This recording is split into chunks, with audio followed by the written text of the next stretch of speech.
Good morning. কেমন আছো তোমরা সবাই? আশা করি প্রত্যেকে খুব ভালো আছো। নতুন বছর, প্রত্যেককে হ্যাপি নিউ ইয়ার। চলো আজকে নতুন একটা ক্লাস নিয়ে আবার চলে এসেছি। পর্ষদ আজকে দুটো আজকে সলভ করব, ঠিক আছে? দুটো কোশ্চেন পেপার সলভ করব, এমসিকিউ এসিকিউ 2 মার্কের কোশ্চেন সবগুলো সলভ করব। তো প্রত্যেকে প্রথম থেকে শেষ পর্যন্ত অবশ্যই আমার সঙ্গে থাকবে। প্রত্যেকে মন দিয়ে খুব ভালো করে ক্লাসটা দেখবে, ঠিক আছে? তো চলো শুরু করা যাক। দেখো প্রথম যে কোশ্চেনটা রয়েছে, তো সবার প্রথমে 217 পেজ। কত বলো তো? 217 পেজ প্রত্যেকে বের করবে। প্রথম যে কোশ্চেনটা দেখো কি বলেছে, বিকল্পগুলি থেকে সঠিক উত্তরটি নির্বাচন করে লেখো। এমসিকিউ আগে সলভ করি। ভূপৃষ্ঠের স্পর্শক বরাবর সংঘটিত ভূ আলোড়ন হলো, স্পর্শক বলেছে, ঠিক আছে? তাহলে ভূপৃষ্ঠের স্পর্শক বরাবর সংঘটিত ভূ আলোড়ন হলো, একটা হচ্ছে উলম্ব বরাবর হয় আর একটা হচ্ছে স্পর্শক বরাবর হয়, ঠিক আছে? ভূ আলোড়ন। তো যেটা উলম্ব বরাবর হয় সেটা হচ্ছে কি বলতো, মহীভাবক আলোড়ন। আর একটা যেটা হয় স্পর্শক বরাবর, তাহলে সেটা কি হবে? পর্যায়ন নাকি মহীভাবক আলোড়ন, গিরিজনী আলোড়ন নাকি ইউস্ট্যাটিক আলোড়ন? কোনটা হবে বলো তো? গিরিজনী আলোড়ন। তাহলে অ্যান্সারটা কি হচ্ছে? 1.1। উত্তর কি বললাম বলো? গ নাম্বার, গিরিজনী আলোড়ন।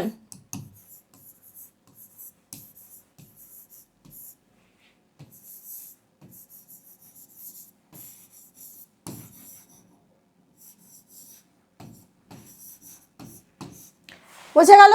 পরের কোশ্চিন দেখো, প্রবাহমান বায়ুর গতিপথের সঙ্গে তির্যকভাবে, এখানে কি বলেছে? তির্যকভাবে। ভালো করে কিন্তু কোশ্চেনটাকে পড়বে। তির্যকভাবে বা আড়াআড়ি ভাবে গড়ে ওঠা বালিয়াড়িকে কি বলা হয়? অপশন দেখি কি কি রয়েছে। শিব বালিয়াড়ি, পুচ্ছ বালিয়াড়ি, বারখান বালিয়াড়ি নাকি অগ্রবর্তী বালিয়াড়ি? কি হবে? দেখো প্রথমে যেটা অপশন আছে শিব বালিয়াড়ি। আমরা কি জানি? বায়ুর গতিপথের সঙ্গে যদি সমান্তরালভাবে কোনো বায়ু দেখো প্রথম থেকে আবার কোশ্চেন। আচ্ছা পরের কোশ্চেন দেখো 1.2, প্রবাহমান বায়ুর গতিপথের সঙ্গে তির্যকভাবে বা আড়াআড়ি ভাবে গড়ে ওঠা বালিয়াড়িকে কি বলা হয়? শিব বালিয়াড়ি, পুচ্ছ নাকি বারখান নাকি অগ্রবর্তী বালিয়াড়ি? আমরা কি জানি? বায়ুর গতিপথে সমান্তরাল ভাবে যে বালিয়াড়িটা গঠিত হয় সেটাকে কি বলা হয়? শিব বালিয়াড়ি। আর তির্যক বা আড়াআড়ি ভাবে যে বালিয়াড়িটা গঠিত হয় সেটাকে কি বলা হয় বলো তো? বারখান বালিয়াড়ি। সেটাকে কি বলা হয়? বারখান বালিয়াড়ি। বারখান বালিয়াড়ি।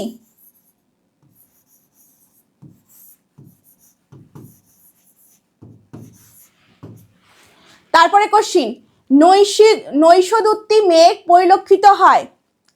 নৈশদ্যুতি 3টা মেঘ সম্বন্ধে আমরা মেনলি পড়েছি। একটা হচ্ছে কিউমুলোনিম্বাস, আর একটা কি পড়েছিলাম আমরা? কিউমুলোনিম্বাস পড়েছি, আর একটা পড়েছি হচ্ছে কি ক্লাউডস অফ মাদার পার্ল, ঠিক আছে? আর একটা হচ্ছে নৈশদ্যুতি মেঘ, যেটা হচ্ছে কিউমুলোনিম্বাস, সেটা মেনলি কোথায় পরিলক্ষিত হয় আমরা কি জানি? ট্রপোস্ফিয়ারে।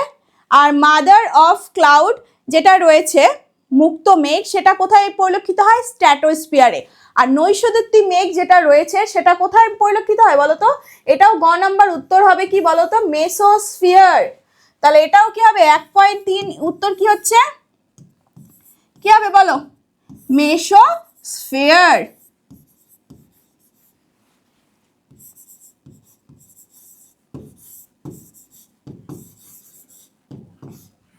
বোঝা গেল?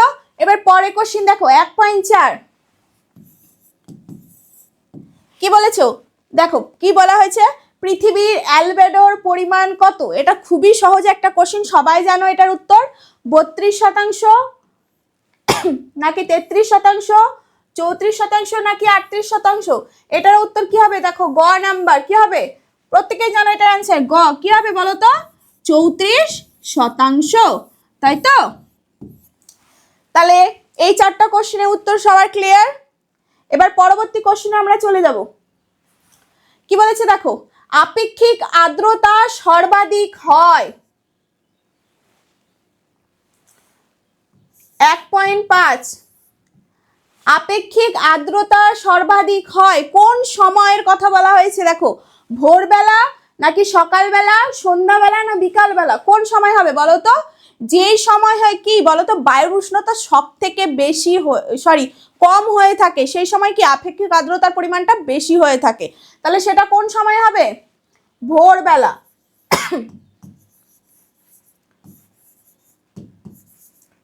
ভোর বেলা।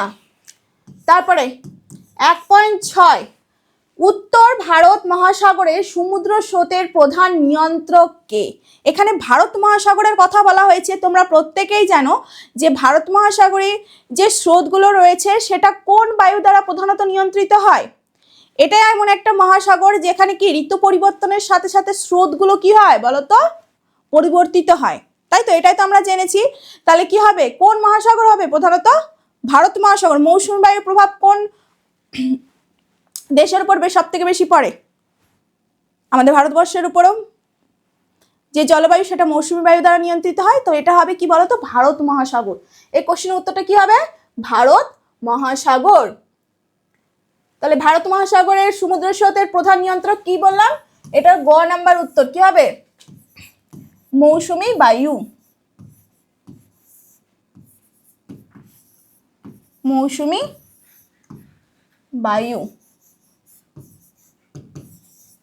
তাই তো? পরের কোশ্চেন, বজ্র ব্যবস্থাপনার পদ্ধতিগুলি হলো, বজ্র ব্যবস্থাপনা, ওয়েস্ট ম্যানেজমেন্ট, এগুলো প্রধানত এর পদ্ধতিগুলি কি আছে? দেখো, বজ্রের পুনর্ব্যবহার, রিইউজ, বজ্রের পুনর্নবীকরণ,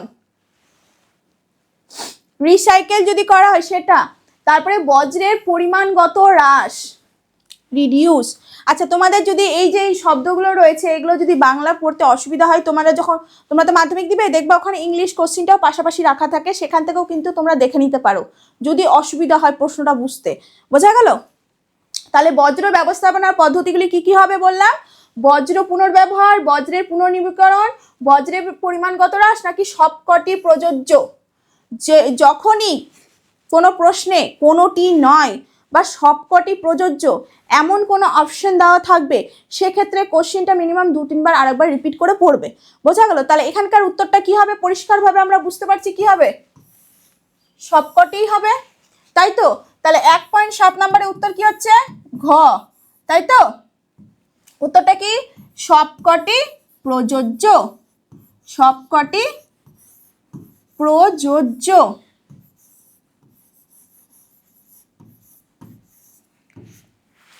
পরের কোশ্চেন, পশ্চিমী ঝঞ্ঝা উদ্ভূত হয়, এটাও খুব সহজ একটা কোশ্চেন। কি হবে? পশ্চিমী ঝঞ্ঝা উদ্ভূত হয় কোথায়? দেখো অপশনগুলো কি আছে? লোহিত মহাসাগর, ভূমধ্যসাগর, পারস্য উপসাগর, নাকি আরব সাগর? পশ্চিমী ঝঞ্ঝা যার কারণে শীতকালে বৃষ্টিপাত হয়, কোথায় হবে? কোথায় উদ্ভূত হয়? প্রধানত ভূমধ্যসাগরে। কোথায় হয়? তাহলে এটা উত্তরটা কি হবে? খ, ভূমধ্যসাগরে। ভূমধ্যসাগরে, যার প্রভাব কি আমাদের উত্তর পশ্চিম ভারতেও পড়ে থাকে, যার কারণে উত্তর পশ্চিম ভারতে কি শীতকালেও বৃষ্টিপাত হয়ে থাকে। হলো? তারপরের পেজে চলে যাচ্ছি আমরা। দেখো কি বলেছে? 1.9,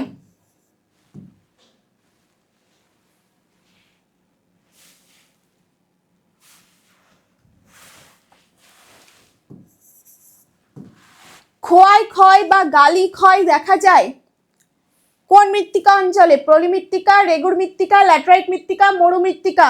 কোন মৃত্তিকা অঞ্চল হবে বলো তো? এটা ল্যাটেরাইট মৃত্তিকা অঞ্চল। তাহলে এর উত্তরটা কি হচ্ছে? গ, ল্যাটেরাইট মৃত্তিকা অঞ্চলে কি দেখতে পাই? গালি বা খোয়াই ক্ষয়, এটা আমরা দেখতে পাই।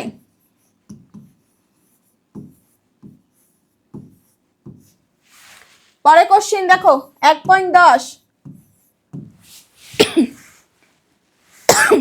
এদের মধ্যে কোনটি অংশগ্রহণমূলক বন সংরক্ষণ পদ্ধতির একটি উদাহরণ? বন সংরক্ষণ পদ্ধতির একটি উদাহরণ অংশগ্রহণমূলক। বন্যপ্রাণী সুরক্ষা আইন, ঝুম চাষ, নাকি সামাজিক বনসৃজন, নর্মদা বাঁচাও আন্দোলন? কি হবে এটা? পরিষ্কার উত্তর, সবাই বুঝতে পারছো। গ নাম্বার কি হবে? সামাজিক বনসৃজন। সামাজিক বনসৃজন।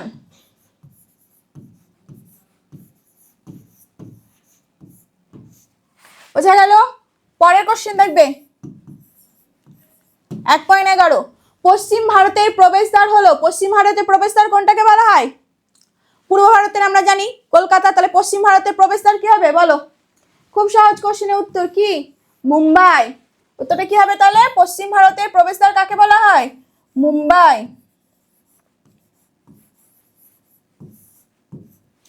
পরের কোশ্চেন 1.12, ঝটপট উত্তর করবে। হ্যাঁ, ভারতের জোয়ার উৎপাদনে প্রথম স্থানাধিকারী রাজ্যটি হলো কি? ভারতের জোয়ার উৎপাদনে কোন রাজ্যটি প্রথম? দেখো, মহারাষ্ট্র, বিহার, উত্তরপ্রদেশ, পশ্চিমবঙ্গ। জোয়ার বিহারে উৎপাদিত হয় না, উত্তরপ্রদেশেও হয় না, পশ্চিমবঙ্গেও হয় না, তাহলে এখানে কোনটা হবে অপশনটা? অপশন এ, তাই তো? ক নাম্বার কি হবে? মহারাষ্ট্র। মহারাষ্ট্র। আর বাজরা কোথায় উৎপাদিত হয় সব থেকে বেশি? রাজস্থান নাকি কর্ণাটক? তোমরা কমেন্টে জানাবে এটা। হ্যাঁ, পরবর্তী দেখো 1.13, বল উইভিল পোকার আক্রমণ ঘটে। এটা খুব সহজ একটা প্রশ্ন, সবাই জানো এটার উত্তর কি হবে বলো তো? তুলো, তাই তো? তারপরে কোশ্চেন, ডিগ্রি শিটের আরএফ হলো কত? ডিগ্রি শিট মানে হচ্ছে কি? 1 ডিগ্রি ইন্টু 1 ডিগ্রি, যার দ্রাঘিমা আর হচ্ছে কি অক্ষাংশগত বিস্তার, তাই তো? 1 ডিগ্রি ইন্টু 1 ডিগ্রি, তাহলে কোনটা হবে? 1:1 মিলিয়ন নাকি 1:2.5 লাখ? হ্যাঁ, 1:10 লাখ নাকি 1:2.5 লাখ, 1:1 লাখ নাকি 1:10,000? কোনটা হবে বলো? খুব সহজ, কি হবে? 1:,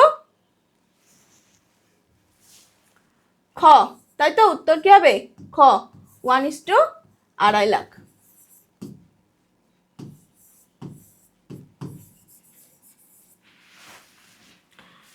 পরের পেজে চলে যাই আমরা। কি বলেছি? নিম্নলিখিত বাক্যগুলি শুদ্ধ হলে সু এবং অশুদ্ধ হলে অ লেখো যে কোনো 6টি। তো আমরা এখানে সবগুলো অ্যাটেম্প করতে হবে, ঠিক আছে? সবগুলোই আমরা জেনে রাখবো। 2.1.1 প্রথম যে কোশ্চেনটা দেখো কি বলছে? নগ্নি ভবনের ফলে শিলা স্থানান্তরিত হয় না। নগ্নি ভবন, নগ্নি ভবন কাকে বলে? সর্বপ্রথম আমাদেরকে সেটা জানতে হবে। কি? আবহবিকার, পুঞ্জিত ক্ষয়, ক্ষয়ভবন সবগুলোর সম্মিলিত ফলকে কি বলা হয়? নগ্নি ভবন। তো আবহবিকারের ফলে যে কোনো কি শিলা চূর্ণ বিচূর্ণ হয়ে সেই জায়গাটাতেই পড়ে থাকে, সেখানে তো পদার্থের স্থানান্তরিত হয় না। কিন্তু পুঞ্জিত ক্ষয়, ক্ষয়ভবনে কি হচ্ছে? পদার্থের স্থানান্তরিত হচ্ছে। এখানে কি বলেছে কোশ্চেনটা? নগ্নি ভবনের ফলে শিলা স্থানান্তরিত হয় না। এটা ঠিক না ভুল? অবশ্যই এটা কি হবে? অশুদ্ধ, তাই তো? কেন? নগ্নি ভবনের ফলে কি পদার্থের স্থানান্তরণ ঘটে থাকে। পরে কোশ্চেন, বায়ুর উষ্ণতা বৃদ্ধি পেলে আপেক্ষিক আর্দ্রতা বৃদ্ধি পায়। এটা কি হবে? সম্পূর্ণভাবে ভুল হবে, কেননা বায়ুর উষ্ণতা বৃদ্ধি পেলে আপেক্ষিক আর্দ্রতা কি হয়? কম হয়। তাহলে কি হবে? এটা অশুদ্ধ। পরে কোশ্চেন দেখো, লাদাখ মালভূমি, লাভা মালভূমি, 2.1.3 হেপাটাইটিস একটি বায়ুবাহিত রোগ না, এটা একটি জলবাহিত রোগ। তাহলে এটা কি হবে? অশুদ্ধ হবে। তারপরটা দেখো, জলবাহিত বা রক্তবাহিত যেটা হয় সে, তো হেপাটাইটিস কখনো কি বায়ুবাহিত একটি রোগের উদাহরণ হবে না। লাদাখ মালভূমি লাভা গঠিত মালভূমির উদাহরণ, এটাও কি হবে? 2.1.4 কি হবে এটা বলো তো? লাদাখ মালভূমি লাভা মালভূমির উদাহরণ। লাদাখ মালভূমি কি? একটি পর্বত বেষ্টিত মালভূমির উদাহরণ, তাই তো? এটাই তো আমরা জানি, লাদাখ মালভূমি কি? একটি পর্বত গঠিত মালভূমির উদাহরণ। তাহলে এটা কি হবে? অশুদ্ধ হবে। এটাও কি হবে? অশুদ্ধ হবে। এবার 2.1.5 পরেরটা দেখো, ভারতের প্রমাণ দ্রাঘিমা এলাহাবাদের ওপর দিয়ে গেছে। ভারতের প্রমাণ দ্রাঘিমা এলাহাবাদ শহর, যেটার বর্তমান নাম কি প্রয়াগরাজ, তো এটা কি হবে শুদ্ধ হবে, এই উত্তরটা কি হবে শুদ্ধ। পরের কোশ্চেন, ভারতের দ্বিতীয় বৃহত্তম মহানগর হলো কলকাতা, এটা শুদ্ধ না অশুদ্ধ? ভারতের দ্বিতীয় বৃহত্তম শহর, দেখো প্রথম বৃহত্তম শহর কি মুম্বাই, দ্বিতীয় কি দিল্লি, আর তৃতীয় আমাদের কি কলকাতা, তাহলে এখানে কি হবে এটা অশুদ্ধ। পরের কোশ্চেন দেখো কি বলেছে, পবন হংস ভারতের একটি হেলিকপ্টার পরিবহন সংস্থা, পবন হংস ভারতের একটি হেলিকপ্টার পরিবহন সংস্থা, এটা কি হবে শুদ্ধ, কি হবে এটার উত্তরটা শুদ্ধ। আর বায়ুদূত কি হবে বলো তো, বায়ুদূত কোন পরিবহনের সংস্থা, তোমরা এটা কমেন্টের মাধ্যমে জানাবে, ঠিক আছে। এবার পরবর্তী কোশ্চেন দেখো, উপযুক্ত শব্দ বসিয়ে শূন্যস্থান পূরণ করতে বলছে। প্রথমটা দেখো, দুটি শিব বালিয়াড়ির মাঝের অংশকে ড্যাশ বলা হয়, দুটো শিব বালিয়াড়ি আছে তার মাঝখানে যে অংশটা রয়েছে সেটাকে কি বলা হয় গাসি বা করিডোর বলা হয়ে থাকে, গাসি আর একটা কি বলে করিডোর।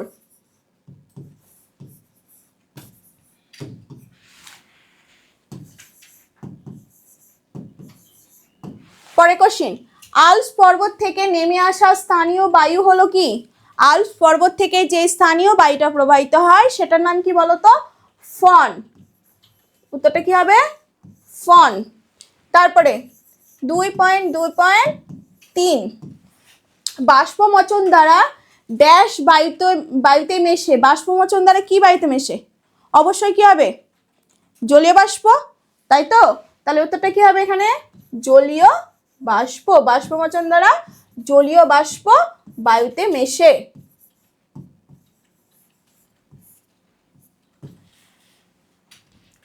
পরের পেজে চলে যাই আমরা, দেখো কি বলছে, বেঙ্গুয়েলা স্রোত ড্যাশ মহাসাগরে প্রবাহিত হয়েছে।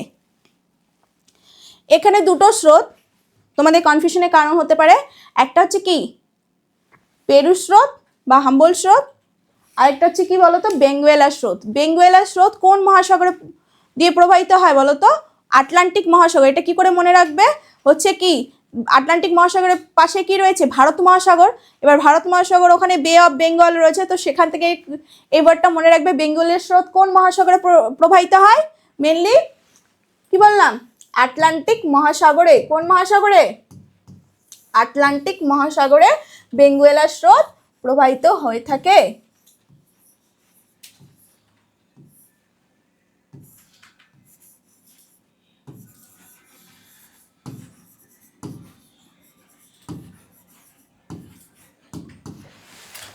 পরে কোশ্চেন দেখো,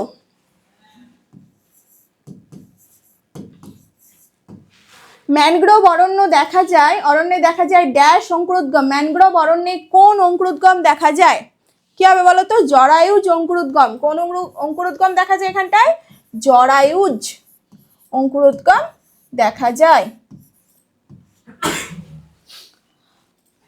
ফলের মধ্যে বীজ কি বীজ থাকার কালীনই সেই বীজের মধ্যে অঙ্কুরোদ্গম হয়ে যায়, এটাকে কি বলা হয় বলতো জরায়ুজ অঙ্কুরোদ্গম বলা হয়ে থাকে। এটা ম্যানগ্রোভ অরণ্যের উদ্ভিদের একটা কি বৈশিষ্ট্য বলা চলে। কার্পাস বয়ন শিল্প প্রথম স্থানাধিকারী রাজ্য কোনটি গুজরাট, উত্তরটা কি হবে গুজরাট। পরের কোশ্চেন উত্তর দেখো, ড্যাশ একটি একক বিহীন স্কেল, একক নেই কি হবে আরএফ বা ভগ্নাংশ সূচক স্কেল, তাহলে এর উত্তরটা কি হবে আরএফ। আরএফ এর ফুল ফর্ম কি রিপ্রেজেন্টেটিভ ফ্র্যাকশন, আরএফ এর ফুল ফর্ম কি বললাম রিপ্রেজেন্টেটিভ ফ্র্যাকশন। পরের কোশ্চেন দেখো, একটি বা দুটি শব্দে উত্তর দাও যে কোনো 6টি। দেখো যে প্রথম যে কোশ্চেনটা রয়েছে কি রয়েছে, পাদদেশীয় হিমবাহের অগ্রভাগকে কি বলা হয়ে থাকে, কি বলে বলো হিমবাহের মুখ, হিমবাহের মুখ।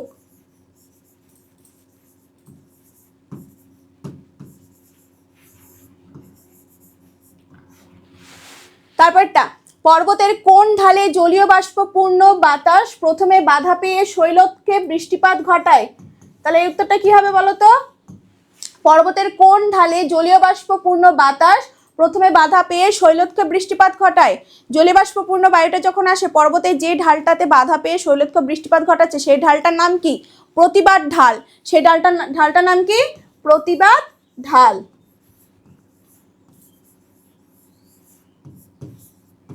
আর বৃষ্টি ছায়া অঞ্চল পর্বতের কোন ঢালে গঠিত মানে হয়? বৃষ্টি ছায়া অঞ্চলটা পর্বতের অনুবাদ ঢালে। ঠিক আছে, এই কোশ্চেনের উত্তরটা মনে রাখবে। দেখো পরের কোশ্চেন, মহাকর্ষ শক্তির বিপরীত ক্রিয়াশীল জোয়ারকে কি বলা হয়? মহাকর্ষ শক্তির বিপরীতে ক্রিয়াশীল জোয়ারকে বলা হয় গৌণ জোয়ার। এই উত্তরটা কি হবে বলো তো? গৌণ জোয়ার।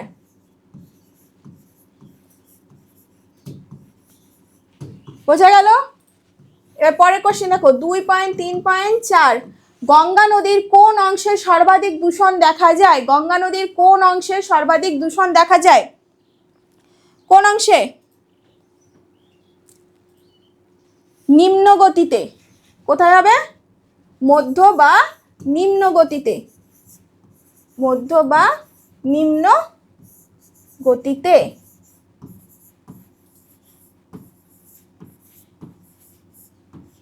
বোঝা গেল? পরের পেজে যাই। দেখো ঝাড়খণ্ড ও পশ্চিমবঙ্গের যৌথ বহুমুখী নদী পরিকল্পনার নাম কি? কি বলতো? ডিভিসি, অর্থাৎ দামোদর ভ্যালি কর্পোরেশন। এই পরিকল্পনাটাই হচ্ছে কি? ঝাড়খণ্ড ও পশ্চিমবঙ্গের যৌথ বহুমুখী পরিকল্পনা, ডিভিসি। ডিভিসির ফুল ফর্ম কি বললাম? Damodar valley corporation. শরৎকালে আমাদের রাজ্যে যে ঝড় হয় তার নাম কি? শরৎকাল মানে কি? আশ্বিন, তাই তো? তাহলে কোন ঝড় হয়? আশ্বিনের ঝড়। সেই ঝড়টার নাম কি? আশ্বিনের ঝড়।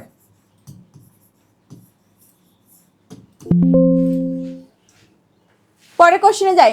ভারতে উৎপাদিত দুটি পানীয় ফসলের নাম কি? ভারতে উৎপাদিত দুটি পানীয় ফসলের নাম কি হবে? পানীয় ফসল একটা হবে চা আর একটা কি? কফি। চা আর কফি। তাহলে চা ও কফি। বোঝা গেল? পরের কোশ্চেন দেখবো কি আছে দেখি। ভূবৈচিত্র্য সূচক মানচিত্রে কি ধরনের স্কেল ব্যবহার করা হয়? ভূবৈচিত্র্য সূচক মানচিত্রে কি ধরনের স্কেল ব্যবহার করা হয়ে থাকে? তোমরা যদি কেউ টোপো ম্যাপ দেখে থাকো তাহলে দেখবে তার নিচের দিকে, টোপো ম্যাপের ঠিক নিচের দিকে স্কেল দেওয়া থাকে। কোন স্কেল থাকে? মেইনলি আরএফ স্কেলই দেওয়া থাকে। কি দেওয়া থাকে? RF scale. বোঝা গেল? আরএফ স্কেলের ফুল ফর্ম একটু আগে আমি বললাম।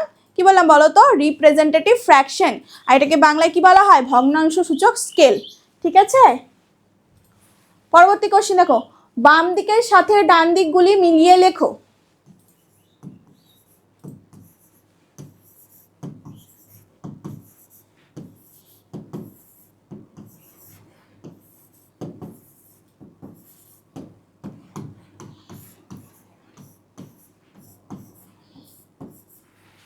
দেখো ডোলড্রামস, আগে বাম দিকে যেগুলো অপশন দেওয়া আছে সেগুলো দেখে নিই। ডোলড্রাম, সুন্দরবন, উচ্চ গঙ্গা সমভূমির জলাভূমির মৃত্তিকা, সর্দার সরোবর। আর ডান দিকে কি কি দিয়েছে দেখো? সক্রিয় বদ্বীপ, নর্মদা নদী, ITCZ, ধাঙ্কার। ডোলড্রামস কোন অঞ্চলটাকে বলা হয় মেনলি বলো তো? নিরক্ষীয় জলবায়ু অঞ্চল। উভয় উত্তর গোলার্ধে এবং দক্ষিণ গোলার্ধে কি 0 ডিগ্রি থেকে 5 ডিগ্রি পর্যন্ত কি যে অঞ্চলটা রয়েছে সেটা কি সবসময় বেশিরভাগ কি বায়ুশূন্য রয়েছে, তাই তো? এখানটায় পশ্চিম থেকে পূর্ব দিকে একটা স্রোত প্রবাহিত হয়। এই অঞ্চলটা বেশিরভাগ কি শান্ত প্রকৃতির থাকে, সেই জন্য এই অঞ্চলটাকে কি বলা হয়? ITCZ, অর্থাৎ ডোলড্রামস। ITCZ এর ফুল ফর্ম কি বলতো?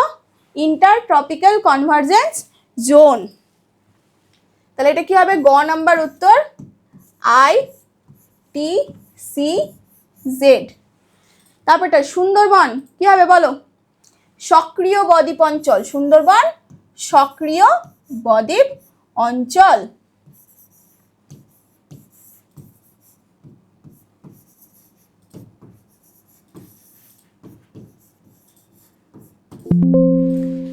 পরেরটা দেখো, উচ্চ গঙ্গা সমভূমির জলভূমির যে মৃত্তিকা রয়েছে সেটাকে কি বলা হয়ে থাকে? ধাংকার। কি বলা হয়ে থাকে সেটাকে? ধাংকার। সেই মৃত্তিকাটার নাম কি? ধাংকার। তারপরটা সর্দার সরোবর, এই যে প্রজেক্টটা রয়েছে এটা কোন নদীর উপর নির্মিত বলো তো? নর্মদা নদী।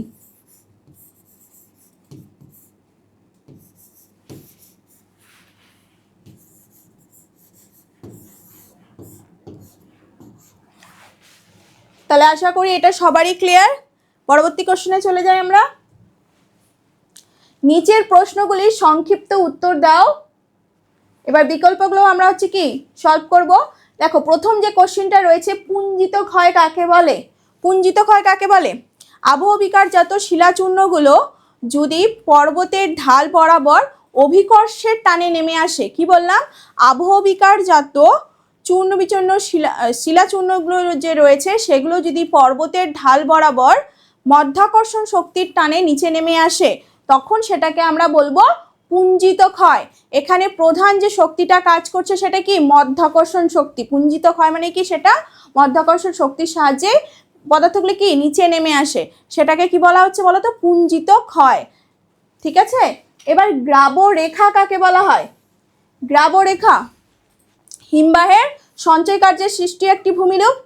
হিমবাহ বাহিত বিভিন্ন নুড়ি কাকর বালি সেগুলো হচ্ছে কি হিমবাহের প্রবাহপথের পাশে বা অগ্রমুখে সঞ্চিত হয়ে যে ভূমিরূপটা গঠন করছে সেটাকে কি বলা হয়? গ্রাবরেখা বলা হয়ে থাকে। বোঝা গেল? এবার পরের কোশ্চেনে চলে যাই আমরা। কি বলেছে দেখো, ঘূর্ণবাতের চক্ষু কাকে বলে? ঘূর্ণবাতের চক্ষু এটা প্রধানত দেখা যায় কোন ঘূর্ণবাতে বলো তো? ক্রান্তীয় ঘূর্ণবাতে। ঘূর্ণবাতের চক্ষু মানে কোন ঘূর্ণবাতে দেখা যায়? ক্রান্তীয় ঘূর্ণবাতে। বুঝলো? তাহলে ক্রান্তীয় ঘূর্ণবাতের একদম কেন্দ্রস্থলটা কি বলতো? পুরো শান্তপূর্ণ মেঘমুক্ত থাকে, এটাকেই বলা হয় কি বলতো? ঘূর্ণবাতের চক্ষু। পরের কোশ্চেন দেখো কি বলেছে, অ্যাপোজি জোয়ার কাকে বলা হয়? অ্যাপোজি জোয়ার যে সময় কি পৃথিবী ও চাঁদের মধ্যে কি দূরত্ব সব থেকে কি থাকে? সর্বাধিক হয়ে থাকে। দূরত্ব সর্বাধিক, পৃথিবী ও চাঁদের মধ্যে দূরত্ব সর্বাধিক হয়ে থাকে, আর জোয়ারের পরিমাণটা কি অন্যান্য জোয়ারের থেকে খুব কম হয়ে থাকে, সেটাকে কি বলা হয়? অ্যাপোজি জোয়ার বলা হয়ে থাকে। বোঝা গেল? এবার পরের কোশ্চেন দেখো, ই ওয়েস্ট, এটা আমি আগের দিনই বলেছিলাম ক্লাসে তোমাদের। ই ওয়েস্ট মানে কি বলতো? ইলেকট্রনিক যে বজ্রটার কথা বলেছে সেটা।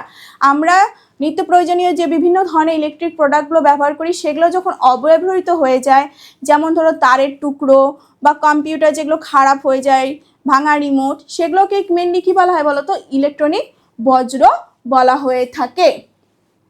এবার বজ্রের পুনর্ব্যবহার বলতে কি বোঝো? বজ্রের পুনর্ব্যবহার, কোনো একটা ধরো বজ্র, সেটা হচ্ছে কি ফেলে না দিয়ে সেটাকে যদি আবার পুনরায় ব্যবহার করা হয়ে থাকে সেটাকে কি বলা হচ্ছে বলো তো? বজ্রের পুনর্ব্যবহার বা রিইউজ। ঠিক আছে। যেমন হচ্ছে কোনো অব্যবহৃত কাপড়, সেটাকে কি মোছার কাজে ব্যবহার করা হচ্ছে, তো ওটাকে কি করা হচ্ছে? ডিরেক্ট রিইউজ করা হচ্ছে। বোঝা গেল? এবার পরের কোশ্চেন দেখো কি বলেছে, রেইন ওয়াটার হারভেস্টিং কাকে বলে? রেইন ওয়াটার হারভেস্টিং মানে বৃষ্টির জল সংরক্ষণ। যখন বৃষ্টির জল হচ্ছে কি বলতো কোনো একটা পাত্রের মধ্যে বা বড় কোনো জায়গায় জমা রেখে পরবর্তীতে সেটা যদি জলসেচের কাজ বা হচ্ছে বাগানে জল দিতে বা যে কোনো কাজে যখন আমরা ব্যবহার করছি তখন সেটাকে বলা হচ্ছে রেইন ওয়াটার হারভেস্টিং। বোঝা গেল? এবার পরের কোশ্চেন কি বলছে দেখো, কৃষি বনসৃজন কাকে বলে? কৃষক যখন তার হচ্ছে কি কৃষিক্ষেত্রে ফসলের পাশাপাশি যদি কোনো বনজ হচ্ছে গাছ লাগিয়ে থাকে সেক্ষেত্রে কি হচ্ছে বলতো? সে হচ্ছে সে ফসলটা তো পাচ্ছে, সেটাতে তার আর্থিক লাভ হচ্ছে, এছাড়া সে যে আরও হচ্ছে বিভিন্ন ধরনের গাছগুলো লাগিয়েছিল সেখান থেকেও কি হচ্ছে একটা সময় পর তার সেই কাঠগুলো বিক্রি করে, সেই গাছে কাঠগুলো বিক্রি করে তার লাভ হচ্ছে। তো সেটাকেই বলা হচ্ছে মেনলি কৃষি বনসৃজন। বোঝা গেল? এবার পরের পেজে চলে যায়, দেখো কি বলেছে, পণ্য সূচকের গুরুত্ব কি? আরেকটা কি বলেছে, শিপিং লেন বলতে কি বোঝো? পণ্য সূচকের গুরুত্ব কি, এটা আমি আগের দিনই আলোচনা করেছি, তোমরা এটা নিজেরাই করবে, ঠিক আছে? প্রত্যেকে এটা কমেন্টে জানাবে পণ্য সূচকের গুরুত্ব কি, ঠিক আছে? আর শিপিং লেন কি, এটাও আগের দিন আলোচনা করেছি, তাও আরেকবার বলে দিচ্ছি। শিপিং লেন, লেন মানে কি বলেছিলাম? পথ। সমুদ্রে বা মহাসমুদ্রের ক্ষেত্রে এক বন্দর থেকে অন্য একটা বন্দরে জাহাজ কোনো পণ্য বা যাত্রীকে যে পথ ধরে নিয়ে যাচ্ছে সেই পথটাকে মেনলি বলা হয় কি বলতো? Shipping lane. সেই পথটাকে কি বলা হয়ে থাকে? শিপিং লেন বলা হয়ে থাকে। এবার 3.6 শেষ যে কোশ্চেনটা রয়েছে, জিপিএস কি? জিপিএস এর ফুল ফর্ম কি? Global positioning system. এটা একটা কি বলতো? Navigation system. এটার মাধ্যমে আমরা যে কোনো জায়গায় কি অবস্থান জানতে পারি, তাই তো? পরের কোশ্চেন কি বলছে দেখো, প্রচলিত প্রতীক চিহ্ন বলতে কি বোঝো? প্রচলিত প্রতীক চিহ্ন এটা মেনলি ব্যবহার করা হয় কোথায়? টোপোগ্রাফিক্যাল ম্যাপে, তাই তো? এবার টোপোগ্রাফিক্যাল ম্যাপে সেটা হচ্ছে কি আন্তর্জাতিকভাবে যে প্রতীক চিহ্নগুলো ইউজ করা হয়, যেটা দেখে সহজেই বোঝা যায় সেটা কি, সেই চিহ্নটা কি বোঝাতে চাচ্ছে। যেমন যদি হচ্ছে কি লেখা থাকে PO, এটা যদি কোনো একটা ম্যাপে লেখা থাকে কোনো একটা পয়েন্ট করে, তাহলে এটা আমরা কি বুঝবো? পোস্ট অফিস বোঝাচ্ছে। বা প্লাস চিহ্ন দেওয়া থাকলো রেড কালারের, তাহলে সেখানে আমরা বুঝবো যে সেখানটা কি রয়েছে? কোনো হসপিটাল রয়েছে, ঠিক আছে? এবার রোড যে চিহ্নগুলো রয়েছে এক একটা, যদি রেড কালারের ডাবল লাইন থাকে সেক্ষেত্রে কি বুঝবো? যে আমরা ন্যাশনাল হাইওয়ে। এগুলোকে কি বলা হচ্ছে? মেনলি প্রতীক চিহ্ন। তো বোঝা গেল? পরবর্তীতে দেখো আমরা আরেকটা স্কুলের কোশ্চেন সলভ করব, সেটা হচ্ছে কি মালতীপুর রোহিণীকান্ত গার্লস হাই স্কুল। এই স্কুলের আরেকটা কোশ্চেন আমরা সলভ করছি। দেখো দেখো প্রথম যে কোশ্চেনটা রয়েছে সেটা কি? ভূপৃষ্ঠের আন্তর্জাতিক শক্তির ফলে সৃষ্টি হয়, আন্তর্জাতিক শক্তির ফলে কি সৃষ্টি হয়? বদ্বীপ, গিরিখাত, চ্যুতি, মোনাডোনা। দেখো বহির্জাত একটা হচ্ছে অন্তর্জাত, মানে এটা দেখো লেখাটা ভুল আছে, অন্তর্জাত হবে। হ্যাঁ, ভূপৃষ্ঠের অন্তর্জাত শক্তির ফলে সৃষ্টি হয় কি হবে? অন্তর্জাত শক্তির ফলে কি সৃষ্টি হয়? বদ্বীপ, গিরিখাত, চ্যুতি না মোনাডোনা? দেখো বদ্বীপ, গিরিখাত আর একটা কি মোনাডোনা, সিমিলারিটিস আছে না? এগুলো কি সব বহির্জাত শক্তির ফলে সৃষ্ট। কিন্তু এখানে যে দেখো আরেকটা ভূমিরূপ দিয়েছে চ্যুতি, এটা কি হবে বলো তো? অন্তর্জাত শক্তির ফলে সৃষ্টি হয়। তাহলে উত্তরটা কি হবে? চ্যুতি। পরে কোশ্চেন 1.2, ঝুড়ি ভর্তি ডিমের মতো ভূমিরূপ কি হবে? কেম, আগামুখ, ড্রামলিন না কেটল? ঝুড়ি ভর্তি ডিমের মতো ভূমিরূপ হলো কি হবে? ড্রামলিন। কি হবে? ড্রামলিন। পরে কোশ্চেন 1.3, মেরুজ্যোতির সৃষ্টি হয় ট্রোপোস্ফিয়ার, স্ট্র্যাটোস্ফিয়ার, মেসোস্ফিয়ার নাকি আয়নোস্ফিয়ার? মেরুজ্যোতি বা অ্যারোরা কি হবে বলো? ঘ, আয়নোস্ফিয়ারে। আয়নোস্ফিয়ার।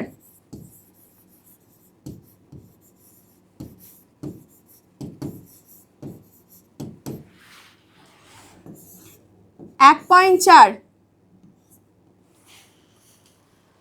নিচের কোনটি অধঃক্ষেপণ নয়? অধঃক্ষেপণ কি? অধঃক্ষেপণ হচ্ছে যখন নিচে জলীয় বাষ্পপূর্ণ বায়ু যখন কি উপরে উঠে গিয়ে হালকা হয়ে উপরে উঠে গিয়ে শীতল বায়ুর সংস্পর্শে এসে ঘনীভূত হয় এবং ঘনীভূত হয়ে একসময় ভেসে থাকতে না পারে, যখন হচ্ছে নিচে অধঃক্ষিপ্ত হয়, তখন সেটাকে কি বলা হচ্ছে? মেনলি অধঃক্ষেপণ। তো অধঃক্ষেপণের রূপগুলো কি কি হবে?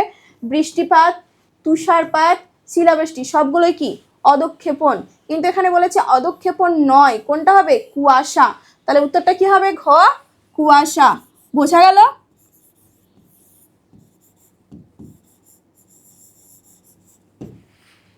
পরের পেজে চলে যাই আমরা। দেখো কোন পদ্ধতির দ্বারা বায়ুমণ্ডল সর্বাধিক উত্তপ্ত হয়? পরিবহন, পরিচলন, বিকিরণ, তাপ শোষণ। এটা আমরা প্রত্যেকে অ্যান্সার জানি, কি হবে? বিকিরণ পদ্ধতির দ্বারা বায়ুমণ্ডল সর্বাধিক উত্তপ্ত হয়ে থাকে। 1.6, গ্র্যান্ড ব্যাংক যে জন্য বিখ্যাত সেটি হলো কি? মৎস্য আহরণ, খনিজ উত্তোলন, ভূতাপ শক্তি উৎপাদন নাকি শৈবাল সাগর? কি হবে? মৎস্য আহরণ। ক নাম্বার কি হবে? মৎস্য আহরণ। বোঝা গেল? মৎস্য আহরণ। 1.7 পরের কোশ্চেন কি বলেছে দেখো, পৃথিবীর সাপেক্ষে চাঁদের নিকটতম অবস্থানকে কি বলে? একটু আগে আমি আলোচনা করলাম যে কি পৃথিবীর সাপেক্ষে চাঁদের সর্বাধিক যে দূরত্বটা ছিল সেটাকে কি বলছে? অ্যাপোজি। আর যেটা নিকটতম মানে কাছে রয়েছে সেটাকে কি বলা হচ্ছে মেনলি বলো তো? পেরিজি। কি হবে উত্তরটা? পেরিজি। পেরিজি। এবার দেখো, একটি জীব বিশ্লেষ্য বজ্র পদার্থ হলো যেটাকে জীব কি করতে পারবে? বিশ্লেষণ করতে পারবে। সেটা কি? ধানের তুষ, প্লাস্টিক, কয়লার গুঁড়ো নাকি ব্যান্ডেজ? কোনটা হবে? পরিষ্কার আমরা বুঝতে পারছি এখানে কোনটা হবে, কোন বজ্রটা হবে? মেনলি ধানের তুষ, তাই তো? তাহলে উত্তর কি হচ্ছে? ধানের তুষ। ধানের তুষ। ঠিক আছে, পরের পেজে চলে যাই আমরা। ভারতের রাজ্য পুনর্গঠনের মূল ভিত্তি হলো কি হবে? ভারতের রাজ্য পুনর্গঠনের মূল ভিত্তি ধর্ম? ধর্ম তো কোনো মতেই হবে না। ভাষা, জাতি, ভূপ্রকৃতি। মেন যেটা হবে সেটা কি হবে? 1.9 কি হবে বলো তো? ভাষা। অপশন খ, তাই তো? ভাষা। 1.10 কি বলছে দেখো, ভারতের পশ্চিম উপকূলের দক্ষিণতম অংশে অবস্থান করছে। ভারতের পশ্চিম উপকূল বলছে। পশ্চিম দিকে কি রয়েছে? আরব সাগর। এবার আরব সাগর সংলগ্ন যে উপকূলটা সেই উপকূলের সর্বদক্ষিণতম অংশে কোন উপকূলটা রয়েছে? উত্তর সরকার উপকূল। আমরা জানি এটা কোন দিকে রয়েছে? ভারতের পূর্ব উপকূলে রয়েছে, তাই তো? করমণ্ডল উপকূল এটাও পূর্ব উপকূলে রয়েছে। কঙ্কন উপকূল নাকি মালাবার উপকূল? কোনটা হবে? কি হবে বলো তো? মালাবার উপকূল। কি হবে উত্তরটা? মালাবার উপকূল। তাহলে ঘ উত্তরটা কি হচ্ছে? মালাবার উপকূল।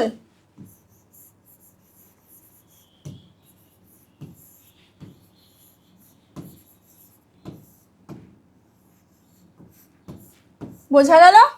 পরে কোশ্চিন, গঙ্গা সমভূমির নবীন পলিমাটিকে কি বলা হয়? গঙ্গা সমভূমির প্রাচীন পলিমাটিকে কি বলা হয়? ভাবর বলা হয়। আর হচ্ছে নবীন পলিমাটিটাকে কি বলা হয়? খাদার বলে। কি বলে? খাদার। তাহলে 1.11 উত্তর কি হবে? খ, খাদার। উত্তরটা কি হবে?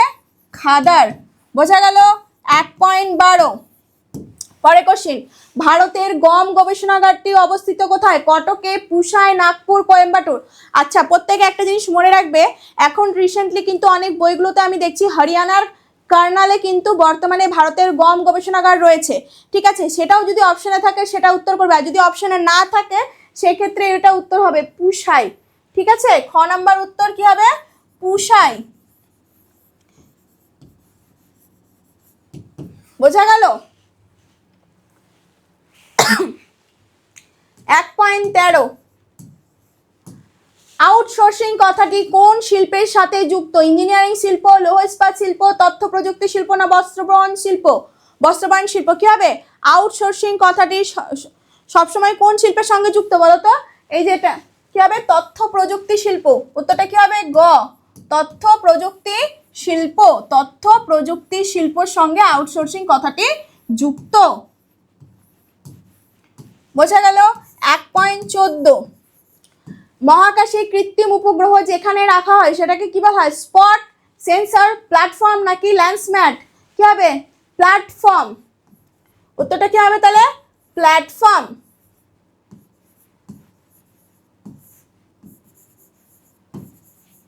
প্ল্যাটফর্ম। বোঝা গেল? এবার পরের কোশ্চেনে চলে যাই আমরা।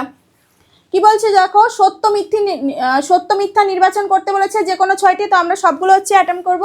প্রথম যে কোশ্চেনটা সেটা দেখো 2.2.1 জুলাই মাসে দক্ষিণ গোলার্ধে সর্বনিম্ন তাপমাত্রা অনুভূত হয়। আমি বারবার একটা কথা বলি সব সময়, যে কোশ্চেনটা ভালো করে পড়বেন। জুলাই মাসে আমাদের উত্তর গোলার্ধে, আমরা কোন অঞ্চলে বাস করি, মেনলি কোন গোলার্ধে বাস করি, ভারতবর্ষ কোন গোলার্ধের মধ্যে পড়ছে, উত্তর গোলার্ধে। এখানে কোশ্চেনটা কি বলেছে, জুলাই মাস, আর কোথায় বলেছে দেখো, দক্ষিণ গোলার্ধে। কথাটা ভালো করে বুঝবে, দক্ষিণ গোলার্ধে। উত্তর গোলার্ধে যখন গ্রীষ্মকাল, দক্ষিণ গোলার্ধে তখন কি শীতকাল। তো এখানে কি বলেছে কোশ্চেনটা, জুলাই মাসে দক্ষিণ গোলার্ধে সর্বনিম্ন তাপমাত্রা অনুভূত হয়। এটার উত্তরটা কি হবে বলো তো, শুদ্ধ। বোঝা গেল কেন এটা শুদ্ধ হলো? পরের কোশ্চেন দেখো, শীতল স্রোত সমুদ্রের উপরিভাগ দিয়ে প্রবাহিত হয়। শীতল স্রোত তুলনামূলক কি হয় বলো তো, অনেকটা ভারী হয়। তো সেটা সব সময় কি অন্তঃস্রোত রূপে প্রবাহিত হয়। তাহলে এটা কি হবে, অশুদ্ধ। পরের কোশ্চেন, কোয়েম্বাটুরকে উত্তর ভারতের ম্যানচেস্টার বলে। এটা কি হবে উত্তরটা, অশুদ্ধ। কোয়েম্বাটুরকে কি বলা হয়, উত্তরটা আমি অ্যান্সারটা বলে দিচ্ছি, কোয়েম্বাটুরকে বলা হয় দক্ষিণ ভারতের ম্যানচেস্টার। কোয়েম্বাটুর কি হবে, দক্ষিণ ভারতের ম্যানচেস্টার। তাহলে বলবে ম্যাম উত্তর ভারতের ম্যানচেস্টার কি হবে, কানপুর। উত্তর ভারতের ম্যানচেস্টার কানপুর, আর সমগ্র ভারতবর্ষের ম্যানচেস্টার আহমেদাবাদ। ক্লিয়ার? এবার দেখো, কম্পোস্টিং পদ্ধতিতে জৈব সার উৎপাদন করা হয়। এটা সবাই জানো, কি হবে এটা বলো, শুদ্ধ। কম্পোস্টিং পদ্ধতিতে জৈব সার প্রস্তুত করা হয়ে থাকে। পরের কোশ্চেন দেখো, 2.2.5 নাম্বার, সোনালী চতুর্ভুজ সড়ক যোগাযোগ ব্যবস্থা উন্নত হয়েছে। সোনালী চতুর্ভুজের সড়ক যোগাযোগ ব্যবস্থা উন্নত হয়েছে, সঠিক। এটা কি হবে, শুদ্ধ। হীরক চতুর্ভুজ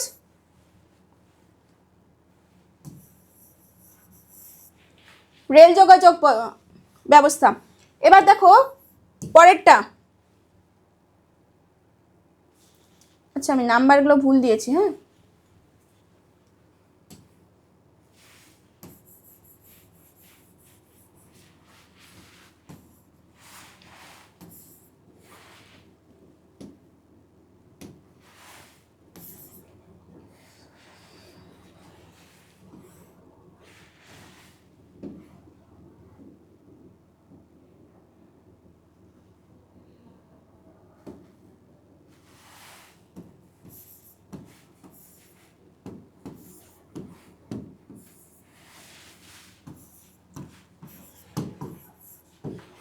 পরের কোশ্চেনটা দেখো, রিমোট সেন্সিং হলো একটি কৃত্রিম উপগ্রহ থেকে ভূ পর্যবেক্ষণ পদ্ধতি। এটা কি হবে, শুদ্ধ হবে, প্রত্যেকেই জানো।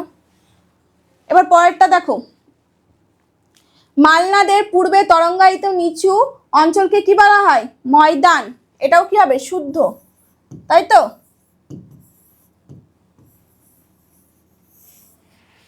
মালনাদের পূর্বে তরঙ্গায়িত নিচু অঞ্চলকে কি বলা হয়, ময়দান বলা হয়ে থাকে। এটা হবে শুদ্ধ। বোঝা গেল? আচ্ছা দেখো, আমরা হচ্ছে পরের কোশ্চেনে চলে যাবো। 2-1 কথায় উত্তর দাও যে কোনো 6টি প্রশ্নের। দেখো প্রথম যে কোশ্চেনটা বলেছে সেটা কি, সেটার উত্তর কি হয় দেখি। বহির্জাত শক্তির মূল উৎস কি, সবাই প্রত্যেকে পারবে, কি হবে বলো, সূর্য। বহির্জাত শক্তির মূল উৎস সূর্য। পরের কোশ্চেন, কোন স্তরকে প্রাকৃতিক সৌর পর্দা বলা হয়? প্রত্যেকে পারবে এটা, ওজোন স্তরকে, তাই তো। ওজোন স্তরকে,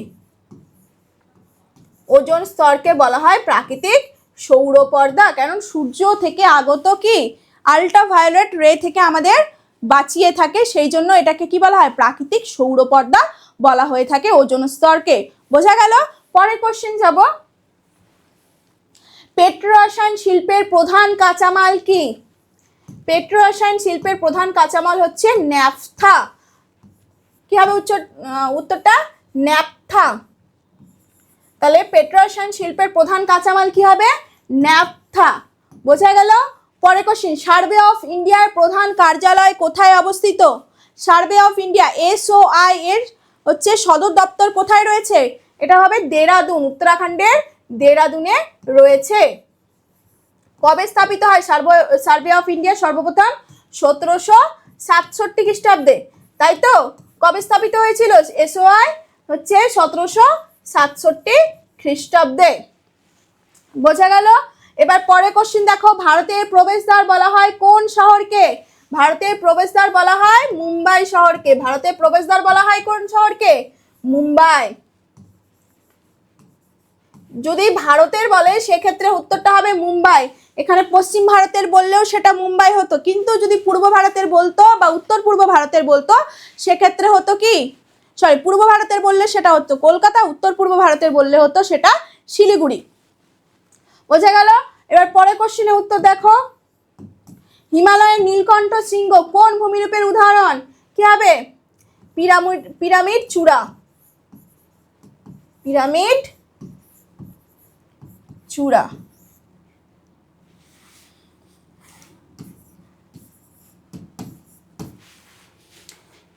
পরের পেজে যাই, ভারতের প্রবেশদ্বার কোন শহর?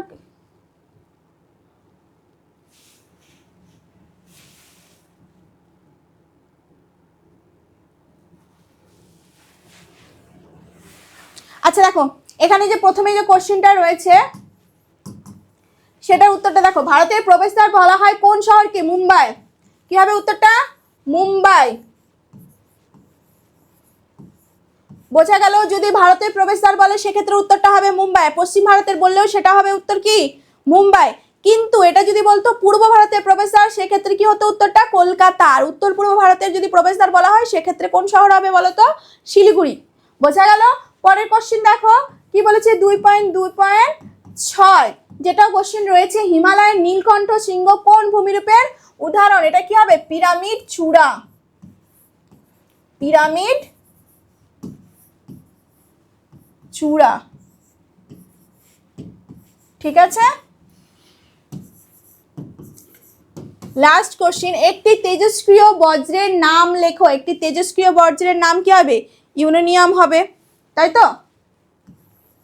বজ্রের কথা বলেছে, ইউরেনিয়াম বা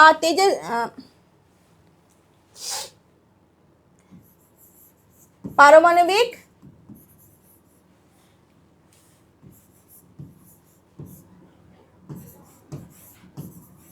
চুল্লি থেকে নির্গত পদার্থ।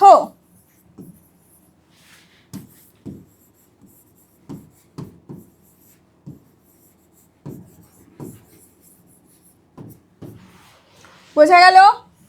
পরে কোশ্চেন যাব, শূন্যস্থান পূরণ করো যে কোনো 6টি। স্থানান্তরণ কৃষি উত্তর পূর্ব ভারতে কি নামে পরিচিত? স্থানান্তরণ কৃষি উত্তর পূর্ব ভারতে ঝুম নামে পরিচিত, ঝুম চাষ নামে পরিচিত। বোঝা গেল? তাহলে স্থানান্তরণ কৃষি উত্তর পূর্ব ভারতে কি নামে পরিচিত? কি বললাম উত্তরটা? ঝুম চাষ নামে পরিচিত। নদীর জলপ্রবাহের পরিমাপের একক কি? নদীর জলপ্রবাহের পরিমাপের একক হচ্ছে কিউমিক বা কিউবিক। বোঝা গেল?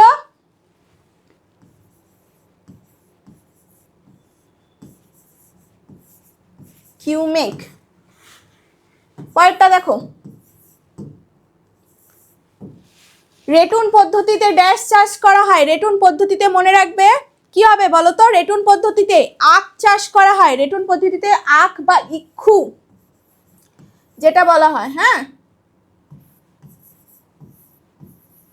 আখ বা ইক্ষু চাষ করা হয়ে থাকে। তারপরে ভূমধ্যসাগরীয় অঞ্চলে ড্যাশ ঋতুতে বৃষ্টিপাত হয়। ভূমধ্যসাগরীয় অঞ্চলে একটু আগে আলোচনা করেছি কোশ্চিনটা নিয়ে, পশ্চিমী ঝঞ্ঝা, তাই তো? পশ্চিমী ঝঞ্ঝার কারণে শীতকালে বৃষ্টিপাত হয় কোন অঞ্চলে? ভূমধ্যসাগরীয় অঞ্চলে। তাহলে ভূমধ্যসাগরীয় অঞ্চলে কোন ঋতুতে বৃষ্টিপাত হয়? শীত ঋতুতে। কোন ঋতুতে? শীত ঋতুতে। পরের কোশ্চেন, ড্যাশ পর্বতে সিয়াচেন ভারতের বৃহত্তম হিমবাহ। কোন পর্বতে সিয়াচেন হিমবাহটা, সিয়াচেন যে গ্লেশিয়ার সেটা রয়েছে কারাকোরাম পর্বতে। কোন পর্বতে? কারাকোরাম পর্বতে। হিমপ্রাচীর দেখা যায় ড্যাশ মহাসাগরে। হিমপ্রাচীর কোন মহাসাগরে হিমপ্রাচীর দেখা যায়? আটলান্টিক মহাসাগর, তাই তো? কোন মহাসাগরে? আটলান্টিক মহাসাগরে।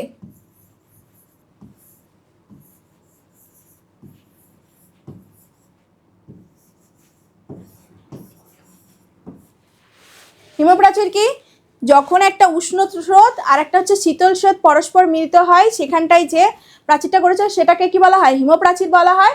সেটা আটলান্টিক মহাসাগরেও দেখা যায়, আবার আরেকটা জায়গায় দেখা যায় প্রশান্ত মহাসাগরেও কিন্তু দেখা যায় হিমপ্রাচীর। হ্যাঁ, উষ্ণ কুরুশীয় স্রোত ও কাটে জায়গাটা। আচ্ছা, আটলান্টিক মহাসাগরে কি দেখা যায়? হিমপ্রাচীর দেখা যায়। কোন কোন স্রোতের মিলনস্থলে হিমপ্রাচীরটা গড়ে উঠেছে আটলান্টিক মহাসাগরে?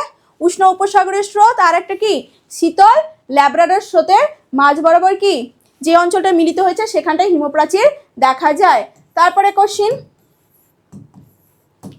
ভূবৈচিত্র্য সূচক মানচিত্রে ড্যাশ রঙে সমন্বিত রেখা আঁকা হয়। এটা কি খুব সহজ একটা কোশ্চিন, কি হবে? বাদামি বা খয়েরি, ব্রাউন কালার, তাই তো? পরে কোশ্চিন দেখো, বাম দিকের সাথে ডান দিক মেলাও। ভেম্বানাদ হ্রদ কি হবে? ভেম্বানাদ হ্রদ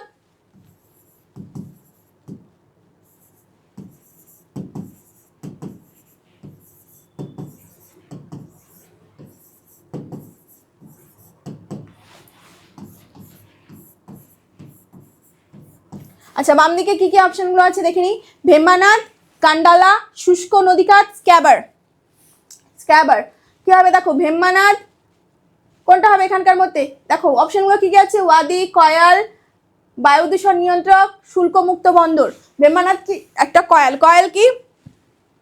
মালাবার উপকূলে যে লেগুনগুলো রয়েছে সেগুলোকে স্থানীয় ভাষায় কি বলা হয়? কয়াল বলা হয়ে থাকে। সেখানে দুটো হচ্ছে ফেমাস হচ্ছে কয়াল রয়েছে, একটা হচ্ছে কি ভেম্বানাদ কয়াল, আর একটা কি রয়েছে অষ্টমুদি কয়াল। তো ভেম্বানাদ কি হবে? একটা কয়াল। পরের কোশ্চেন, কান্দালা একটা কি হবে? শুল্ক মুক্ত বন্দর। কান্দালা কি হবে? শুল্ক মুক্ত বন্দর।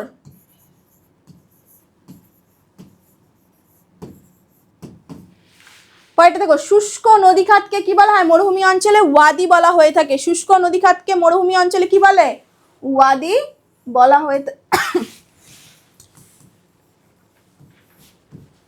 পরেরটা দেখো, স্ক্যাবার কি হবে? বায়ু দূষণ নিয়ন্ত্রক।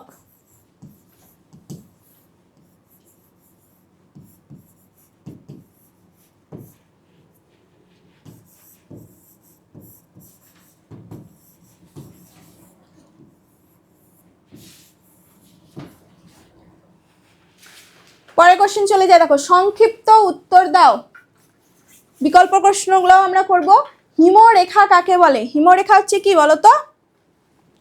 যেই রেখার উপরে কি জল জমে বরফ হয়, ঠিক আছে, আর যেই রেখার নিচে বরফ বা হিমবাহ গলে কি জল হয়ে যায়, সেই যে রেখাটা সেটাকে কি বলা হচ্ছে? হিমরেখা বলা হয়ে থাকে। খাড়ি কাকে বলে? নদী যেখানে কি সমুদ্র বা মহাসাগরে গিয়ে পড়ছে, সেই সময় সমুদ্র বা মহাসাগরে জোয়ার সংগঠিত হলে জোয়ারের জল তীব্র বেগে কি বলতো নদী মোহনার মধ্যে প্রবেশ করে, সেখানটায় লম্বা বা দীর্ঘ খাড়ি কি হয় বলতো? খাড়ি সৃষ্টি হয়। যে খাতগুলো সৃষ্টি হচ্ছে সেটাকে বলা হচ্ছে খাড়ি। বোঝা গেল?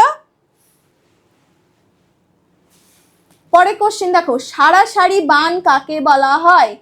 সারাসারি বান যে সময় কি সূর্য, চাঁদ, পৃথিবী একই সরল রেখায় থাকে, সেই সময় সূর্য ও চাঁদের মিলিত আকর্ষণে প্রবল জোয়ার সংঘটিত হয়, সেই জোয়ারটাকেই বলা হচ্ছে সারাসারি বান।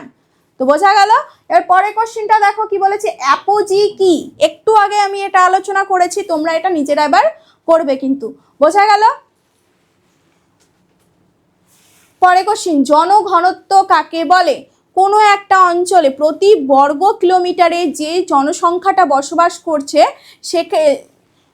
তাকেই বলা হচ্ছে জনঘনত্ব। পরে কোশ্চেন, মহানগরের সংজ্ঞা দাও। যে সমস্ত নগর বা শহরগুলিতে জনসংখ্যা 10 লক্ষ বা তার বেশি, ঠিক আছে, তাকেই বলা হয় কি মহানগর। তাহলে মহানগর কাকে বললাম? যে সমস্ত নগর বা শহরের জনসংখ্যা 10 লক্ষ বা তার বেশি তাকে বলা হয় মহানগর। এবার মহানগরগুলির হচ্ছে উদাহরণ কি কি হবে? দিল্লি, মুম্বাই, কলকাতা, তাই তো? পরে কোশ্চিন দেখি কি আছে, দেখো যে কৃষি বনসৃজন কাকে বলে? কৃষি বনসৃজন, কৃষি বনসৃজন কাকে বলে? কৃষক যখন হচ্ছে তার কৃষক তার জমিতে যখন ফসল চাষ করার পাশাপাশি অন্য কোনো কৃষি বনসৃজন কাকে বলে? একটু আগেই তোমাদের কিন্তু এটা রিপিট কোশ্চিন, এর আগে যে কোশ্চিনটা সলভ করলাম সেখানে কিন্তু এই কোশ্চিনটা ছিল, তো সেক্ষেত্রে তোমরা সেখান থেকে এটা দেখে নিবে, ঠিক আছে, ভালো মতন, যে কৃষি বনসৃজন কাকে বলে। এবার বলেছে দেখো অর্থকারী ফসল কাকে বলা হয়? অর্থকারী ফসল যে সমস্ত ফসলগুলো কি কৃষক তার নিজের চাহিদা মেটানোর পাশাপাশি কি বাজারে রপ্তানি করে প্রচুর কি বৈদেশিক মুদ্রা অর্জন করে থাকে, সেই সমস্ত ফসলগুলোকে কি বলা হয়? অর্থকারী ফসল বলা হয়ে থাকে। যেমন কি ভারতের ক্ষেত্রে অর্থকারী ফসল কোনগুলো হবে? পাট, তারপরে চা, কফি, এগুলো সবই কি অর্থকারী ফসল বা বাণিজ্যিক ফসলের মধ্যে পড়ে থাকে। পরে কোশ্চিন, কম্পোস্টিং কাকে বলা হয়ে থাকে? কম্পোস্টিং, এটা প্রত্যেকেই পারবে। কম্পোস্টিং বজ্র ব্যবস্থাপনা, এটা আমি তোমাদের উপর ছাড়লাম, প্রত্যেকে এটা খুব ভালো মতো কিন্তু উত্তর দিবে। প্রত্যেকে কমেন্টে এই দুটো কোশ্চেনের উত্তর কিন্তু জানাও আমাকে, যে কি হবে এই দুটো কোশ্চেনের উত্তর। এই দুটো কোশ্চেনের উত্তর প্রত্যেকে পারবে খুব ভালো মতন। পরেরটা দেখো দূর সংবেদন বা রিমোট সেন্সিং কাকে বলা হয়? দূর সংবেদন বা রিমোট সেন্সিং কোনো একটা বস্তুর কাছে না গিয়ে, কোনো একটা বস্তুর কাছে বা তার সংস্পর্শে না গিয়ে যখন আমরা দূর থেকে সেই বস্তুটার সম্পর্কে কি তথ্য সংগ্রহ করতে পারছি, তখন সেটাকে আমরা বলবো রিমোট সেন্সিং বা কি দূর সংবেদন। পরেরটা দেখো ভূবৈচিত্র্য সূচক মানচিত্র বা টোপোগ্রাফিক্যাল ম্যাপ কাকে বলে? টোপোগ্রাফিক্যাল ম্যাপ কাকে বলা হয়? যে মানচিত্রের মাধ্যমে কোনো একটা জায়গার প্রাকৃতিক সাংস্কৃতিক বৈশিষ্ট্যগুলো আমরা কি পুঙ্খানুপুঙ্খভাবে কি তুলে ধরতে পারি, সেই ম্যাপটাকে কি বলা হচ্ছে বলতো? টোপোগ্রাফিক্যাল ম্যাপ বা ভূবৈচিত্র্য সূচক মানচিত্র। তো বোঝা গেল, এই ছিল আজকের ক্লাস। আশা করি তোমরা প্রত্যেকটা কোশ্চেন বুঝতে পেরেছো। এবার যদি কোনো কোশ্চেন বুঝতে না পারো তাহলে সেটা তোমরা কমেন্টে জানাবে। আর যেই সমস্ত কোশ্চেনের উত্তরগুলো আমি বলিনি সেটা কিন্তু, আর তোমাদের ওটা টাস্ক আছে, প্রত্যেকে সেটা কমেন্টের মাধ্যমে আমাকে জানাবে, ঠিক আছে? তো আজকের মতো টাটা, বাই, সবাই ভালো থাকবে।